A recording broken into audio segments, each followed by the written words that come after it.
it's Lucie Fink. Welcome back to my YouTube channel. In today's video, I'm going to share my meditation story and I'm going to give you my tips on how I actually meditate. I am by no means a meditation pro, but I have done a couple of meditation videos in the past, and meditation has been something that I've been wanting to incorporate into my life more regularly, and I can say that over the past 2 months, I have meditated every single day without fail. I guess I can say I'm a meditator. A lot of people seem to think that they're doing it incorrectly. If you're sitting in silence, if you're breathing, if you're focusing on your breath, if you're focusing on being inside of your own head and just being present, then you are meditating.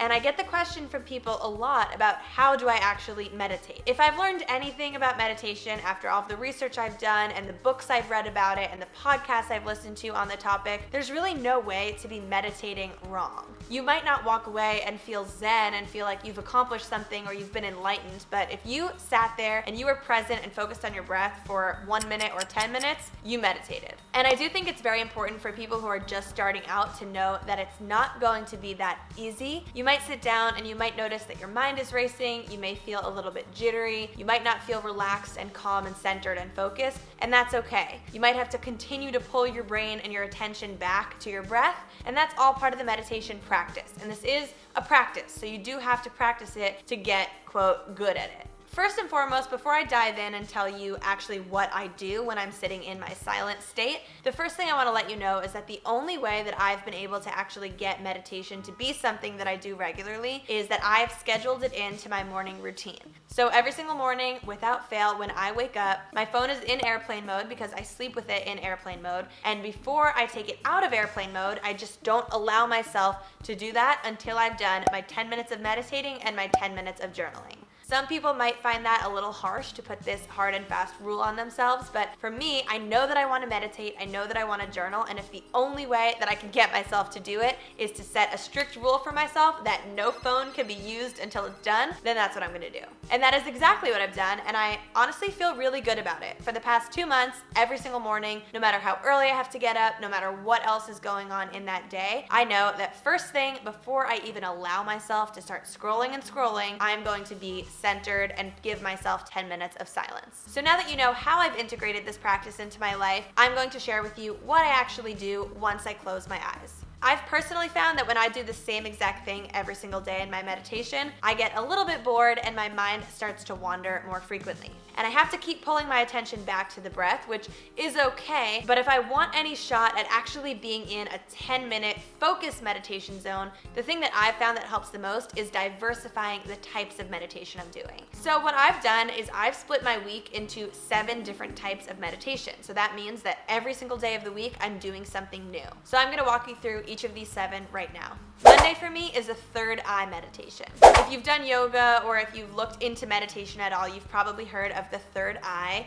So I'm definitely not an expert about what the third eye means or represents, but I'm going to pop up some info on the screen right now. What I do know is that the third eye is one of the chakras in the chakra system, and I think it kind of stands for intuition and kind of an all-knowingness and a knowledge. It's basically this area right in between your eyebrows, and what I do is I close my eyes and I just focus on that area. I take a bunch of deep breaths, and I find that when I'm actually focusing on this spot on my body, I start to physically feel something on this spot of my body. It almost starts to tingle, feels like all my attention is going there, so it helps to relax my breathing, and I really just think about seeing a third eye in my third eye zone. On Tuesday, I give myself a full brainwash, and I don't mean brainwash in the negative sense of the word, I almost mean like my brain is getting a shower. This is a process that I totally came up with all by myself. This is what my brain did one day, and then I really liked it, so I started doing it over and over again. But if I'm going to describe to you exactly what my brain is visualizing,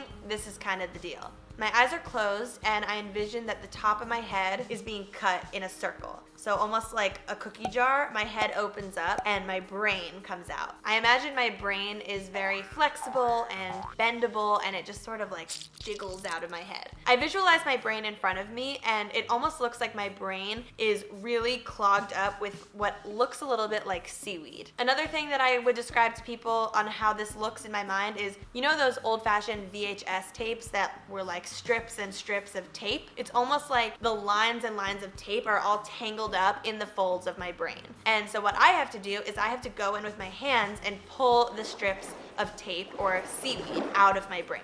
But now if you get the visualization part but you don't really know what it stands for, I think in my brain, this seaweed or this tape sort of represents all of the stuff that's cluttering up my brain and clogging it up. Any stressful situation I went through, anything that's worrying me that's coming up in the future, it's all just clogging up my brain and it's actually physically there. And so I am going through the process of washing my brain by actually pulling these strips out, and I can see them slipping through the folds of my brain. I'm not actually doing anything with my hands, so my hands are sitting still, but I'm envisioning that my hands are reaching out to this floating brain and pulling all this stuff out. As the brain gets cleaner and cleaner, I sort of put the brain off to the side, and then I envision that I'm creating this liquid cleaning concoction. Usually in my vision, I'm using apple cider vinegar, white vinegar, and filtered water. And the reason why I picked those liquids is because those are things that I've actually used in my house to make DIY cleaning solutions. And I'll put them all together in this jar. I'll sort of shake it up to mix the solution together, and then I will spray it on the brain.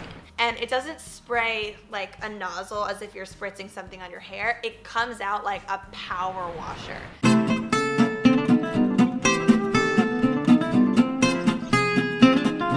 After all the strips have been pulled out, I can see that it's a little dirty, and when I clean it like this, the brain just gets shiny, clean, and pink. Then once I have my shiny, clean, pink brain, it's almost towards the end of 10 minutes. I do this very slowly, and I envision that the brain is jiggling back into my head, and then the circle is sealing up, and I'm all fixed. And from my perspective, when I'm going through that visualization, and as soon as it's over, I actually feel like my brain has undergone some sort of filtration. That's one of my favorite meditations, and I think you have to be kind of willing to get a little creative and get a little silly when you're doing that, but meditation is sitting by yourself alone, so nobody's judging you. On Wednesday, I do a mantra meditation.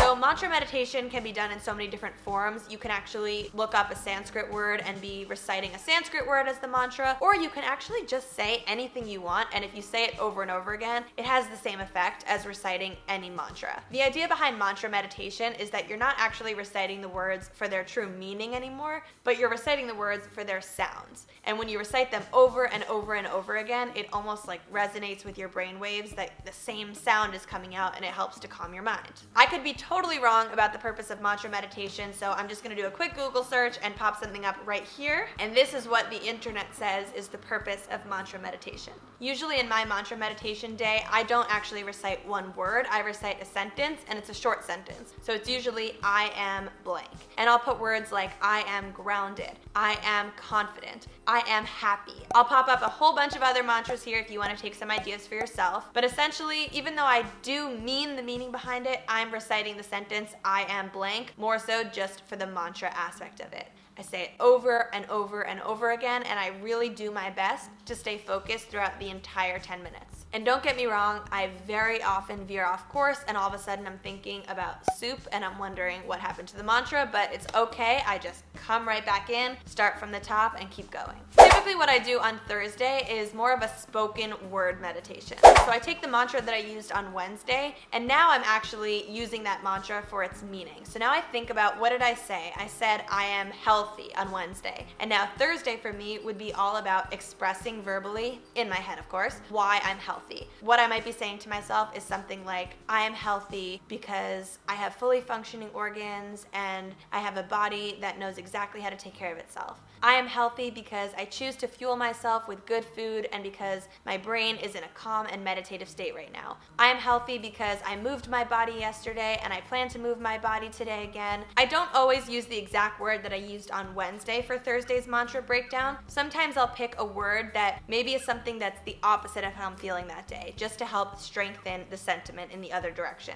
So for instance, if I woke up feeling very tired and groggy, then maybe the phrase that I'll break down on Thursday is I am alive. And I'll say things like, I am alive because my heart is pumping and the blood is flowing through my veins, and I'm alive because I'm going to be awake and invigorated as soon as I get up from this meditation. Generally on Friday, I will do a song mantra, and I will sing a song in my head. Sometimes out loud if Michael's not in the room, but if he is, it just happens in my head. I really only know one Sanskrit mantra in song form, and that's because it's played over and over again at my yoga studio. So if you want to learn it, it goes like this. Loka samasta sukhino bhavantu.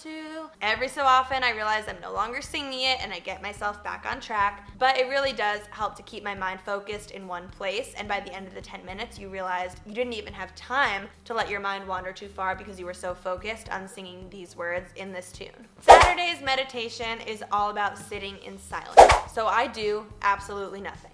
If that means that my brain wants to think about what to eat for dinner that night, that's what my brain's gonna think about. If it means I wanna be stressed about something, I'm gonna be stressed. If it means I wanna focus on my third eye, I can move my attention to the third eye. Basically, I'm just giving myself 10 minutes of silence. And I actually always feel like Saturday is a good day for this because it's waking up at the end of a full week. You finally have the whole weekend ahead of you and you can just sit in silence and reflect. And I think that this silent day is a little bit different from what most people's perception of meditation is, because a lot of people do think that every single time your mind wanders, you have to pull it back to some focal point. And that is what I've done on all the other days. But on Saturday, I just let my mind go. And one thing that I want you to know is that sitting there and letting yourself think and letting your mind do whatever it wants to is still meditation, and that's just as valid of a practice. So especially for those of you starting out there, the silence might be the best place to start. Just see what is coming up for you, see what's running around your mind like a wild animal, and maybe as soon as you're done with the meditation practice, just write it all down and just get that stuff out of your mind. And then on Sunday, the last day of the week, I do something called the 4-7-8 breathing exercise. And this is, I close my mouth and I'm only using my nose, and I breathe in for 4 counts, and then I hold my breath for 7 counts, and then I breathe out through my nose for 8 counts.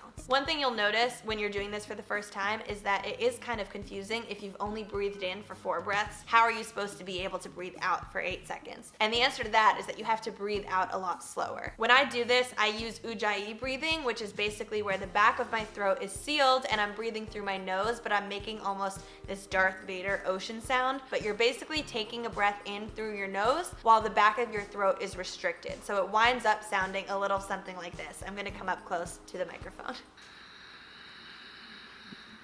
But that's how I do it, and I think that it's a very calming sound. It almost makes you feel like you are an ocean producing waves, so I like it. And those are the 7 forms of meditation that I currently practice Monday through Sunday. That being said, there are so many other types of meditation out there. If you feel like you need guided meditation, there are a ton of apps. Some of my favorites are Insights Timer and Headspace. Both of those apps will have a person who's actually guiding you through 10 minutes, and sometimes that can really help you if you don't know what to do. Another great thing to do with meditation is to do a body scan. So I used to do this meditation where I would sit and I would envision that a roll of toilet paper was being wrapped around my head, and I would actually see it going past my nose, past my lip, past my chin, and then it was wrapped around my entire body until it got down to my toes. And once it got to my toes, it would unwrap until I was completely demummified, and then I came back to life. You can also do a group meditation, whether that's with friends or in a class setting. I know that in New York City, there are a lot of meditation centers where they have guided meditation in a group room. The one that I love is called Inscape, and you're in this really cool dome bubble type room. There's an audio track that guides you through the meditation. You do some breathing exercises, even some light stretching back and forth. And the track does leave a little bit of time for just pure silence. So some of it is guided and some is not. The main thing that I want you to take away from this video is that when it comes to meditating, there is no right or wrong. I think when you're just getting started, the toughest part is just sitting down and doing it because you feel like you're doing it wrong and you feel like it's not working, but there's no right or wrong way to do it. And as long as you're giving yourself the space and time to dive in, that is good enough. When it comes to the posture and the way that you're seated during meditation, there's a whole variety of ways to do this. You can sit upright in a chair, you can sit upright on your bed, you can sit with your back against a wall or a couch, you can even be lying down with your back on the floor. I think a lot of people think they need to be sitting erect in full lotus in order to do meditation properly, but that's just not true. You can meditate lying down. You can also meditate while moving. If you would prefer a moving meditation, there's walking meditations where you're basically just taking breaths along with every single step and matching your breath to movement, and that is considered meditating too. Some forms of martial arts like Tai Chi and Qigong are also considered forms of moving meditation.